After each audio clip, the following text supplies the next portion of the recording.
doesn't even matter. I had to go to lose it all, but in the end it doesn't. Abbiamo una bellissima Keyway RKF del 2020, pezzi Benelli però montati in Cina. Allora abbiamo un monocilindro 4 tempi con raffreddamento a liquido e 4 valvole. Poi abbiamo un rapporto a 6 marce con velocità media e velocità massima di 123 all'ora con limitatore di Sest. Sono 137 kg a secco con un serbatoio da 10 litri.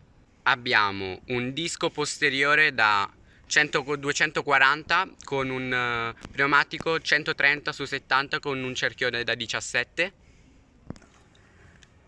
Abbiamo un pneumatico anteriore da 180 su un cerchio da 17 con un disco da 260. Abbiamo un bel faro a LED, frecce incorporate a LED. Sul blocchetto di sinistra abbiamo gli abbaianti che abbaiano, gli abbaianti fissi, le frecce, poi sotto c'è il clacson nascosto.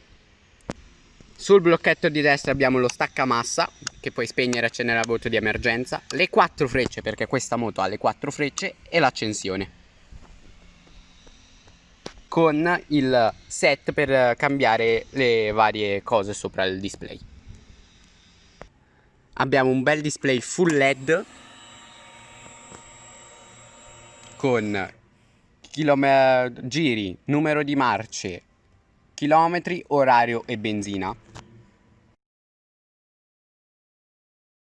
Ora passiamo al test sound o da originale, che poi in futuro cambierò lo scarico, per ora no, per la garanzia di merda.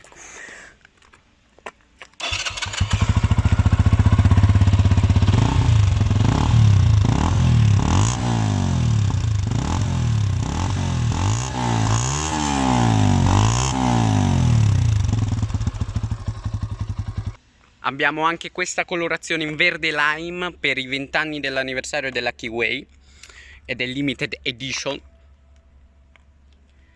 con Bobby. Lui è Bobby, presentiamo Bobby. Ciao Bobby. Abbiamo anche un piccolo sottosella in cui io ho messo il bloccadisco, ma niente di che. Ci sta un bloccadisco e buona. Neanche documenti. Questo è il Keyway 125 da 13 cavalli del 2020. Spero che il video vi sia piaciuto. Lasciate like, commentate e iscrivetevi e andate a fanculo.